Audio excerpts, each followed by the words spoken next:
ஓம் நம சிவாய! குருவாழ்க குருவே துணை. ஆன்மீக நண்பர்களுக்கு வணக்கம். இன்னைக்கு நாம இந்த வீடியோ பதிவுல பார்க்க போற தகவல் என்னன்னு சொல்லி கேட்டீங்கன்னா, பிரிந்து சென்ற கணவன் அல்லது மனைவிய ஒருவர் ஒருவர் பார்த்த உடனேயே வசப்படுத்தி தரக்கூடிய ஒரு சக்தி வாய்ந்த யட்சினி மந்திரம் உருயேற்றப்பட்ட வசிய மை. இது எப்படி செய்கிறது? இது என்ன மாதிரியான விஷயத்துக்கெல்லாம் எப்படியெல்லாம் பிரயோகப்படுத்தலாம்? அப்படிங்கிறத பத்தி தான் முழு விளக்கத்தோட நான் இந்த வீடியோ பதிவுல சொல்லப் போறேன். நீங்க இந்த வீடியோ பார்க்கறதுக்கு முன்னாடி நம்மளோட யூடியூப் சேனல் ஸ்ரீ வேத சிவசக்தி சாயி யூடியூப் சேனலை சப்ஸ்கிரைப் பண்ணாதவங்க பண்ணிக்கங்க. அப்படியே பக்கத்துல இருக்கக்கூடிய பெல் ஐக்கான் பட்டனையுமே கிளிக் பண்ணிக்கங்க. சரி, வாங்க இன்றைய வீடியோ பதிவுக்குள்ள போகலாம். அதாவது இன்றைய சூழ்நிலைக்கு நிறைய நபர்கள் ஃபோன் பண்ணி கேட்குறீங்க, சாமி இந்த மாதிரி என்னுடைய கணவன் என்னை விட்டுட்டு போயிட்டாரு, மனைவி விட்டுட்டு போயிட்டாங்க, இல்லை வேறு ஏதாவது விஷயத்தில் மாட்டிட்டு இருக்காங்க, இல்லை கள்ளக்காதல் இந்த மாதிரியான விஷயங்கள் இருக்காங்க. நாங்கள் என்ன சொன்னாலும் கேட்க மாட்டேறாங்க, எங்களை பார்த்தாலே எரிஞ்சு எரிஞ்சு விழுகிறாங்க, எங்களை பார்த்தாலே உன்னை யாருனே தெரியாதுன்னு சொல்லி சொல்கிறாங்க. இப்படிங்கிற மாதிரியான விஷயத்துக்குலாம் நிறைய பேர் ஃபோன் பண்ணி கேட்குறீங்க. இப்போ நான் சொல்லக்கூடிய இந்த மை பிரயோகம் பார்த்தீங்கன்னா, யட்சினி மந்திரம் உருயேற்றப்பட்ட வசிய மை. இதை நீங்கள் வச்சுட்டு போகிறீங்க அப்படிங்கிற பட்சத்தில் உங்களை பார்த்த மாத்திரத்திலேயே உங்களுடைய கணவனோ அல்லது மனைவியோ மனம் அடங்கி ஒரு உங்கள் மேலே வயப்பட்டு உங்களுடைய பேச்சுக்கு கட்டுப்பட்டு உங்கள் கூடயே வந்துடுவார். அந்த அளவுக்கு நல்ல ஒரு அற்புதமான ஆற்றலை தரும் சொல்லி சித்தர்கள் நூட்களில் குறிப்பிடப்பட்டிருக்கு. சரி, இது எப்படி பண்ணணும் என்ன ஏது அப்படின்னு சொல்லி பார்த்தோம்னா, செய்கிறதுக்கு ஏற்ற நாள் எப்போ அப்படின்னு சொல்லி கேட்டிங்கன்னா, கிரகண நேரத்தில் தான் நீங்கள் இதை செய்கிற மாதிரி இருக்கும். கிரகண நேரத்தில் கன்று இடாத குதிரையினுடைய சாணத்தை நீங்கள் முறையாக சேகரிச்சுக்கணும்.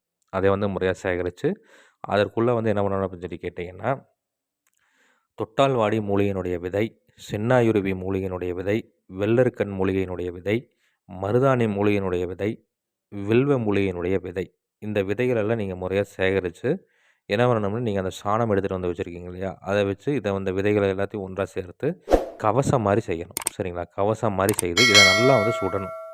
இதை நல்லா நெருப்பில் வச்சு நல்லா சுட்டு நல்லா அந்த செந்நிறமாக வரணும். அந்த சாணம் செந்நிறமாக வர அளவுக்கு நல்லா சுட்டு எடுத்து முறையாக இதற்குள்ளே இருக்கக்கூடிய விதைகளை எடுத்து நல்லா இடித்து பொடி மாதிரி செய்து, இது கூட அஷ்டகந்தம் சேர்த்து, இது கூட சிறிதளவு ஐங்கோள தைலம் சேர்த்து நல்லா மைப்பதை வர மாதிரி 2 ஜாமங்கள் அரைத்து ஒரு சுத்தமான இடத்துல பீடம் அமைக்கணும். தலை வாழை இலை விரித்து, மேக்ஸிமம் வீட்டுக்கு வெளியே பண்ணிக்கிறது ரொம்ப சிறப்பு. சரிங்களா? அப்போ அந்த மாதிரி தலை வாழை இலை விரித்து அதற்கு மேலே சாம்பல் கொட்டி பரப்பி, நான் இந்த வீடியோவில் சக்தி வாய்ந்த எந்திரம் ஒன்று கொடுத்துருக்குறேன். இந்த எந்திரத்தை நீங்கள் முறையாக வரைஞ்சிட்டு, இந்த எந்திரத்தோட மையப்பகுதியில் இந்த மைய வச்சுக்கிட்டு, இதற்குண்டான சக்தி வாய்ந்த யட்சினி வசிய மந்திரம் நான் இந்த வீடியோ கொடுத்துருக்கிறேன். இந்த மந்திரத்தை ஒரு 1008 உச்சாரணம் கொடுக்கணும். இப்போ கிரகண நேரத்தில் நீங்கள் பண்ணுற மாதிரி இருந்ததுனாக்க, கிரகண நேரங்கள் முடிகிற வரைக்கும் நீங்கள் மந்திர உச்சாரணங்கள் கொடுக்குற மாதிரி இருக்கும். இதே நீங்கள் மற்ற நாட்கள் இப்போ கிரகண நேரங்கள் கிடைக்கல அப்படிங்கிற மாதிரி இருந்ததுன்னா, இப்போ அமாவாசையில் ஆரம்பிக்கலாம், இல்லை 3ஆம் பிறை நாள் ஆரம்பிக்கலாம்.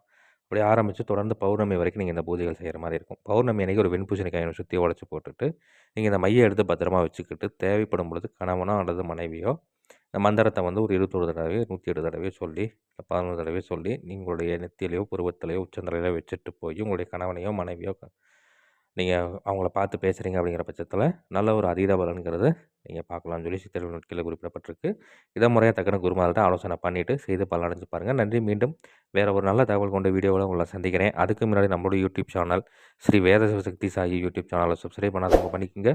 அப்படியே பக்கத்தில் இருக்கக்கூடிய பெல் ஐக்கான் பட்டனையும் கிளிக் பண்ணிக்கோங்க. சரி, நன்றி, வணக்கம், வாழ்க வளமுடன். ஓம் நம சிவாய! குரு வாழ்க குருவே துணை.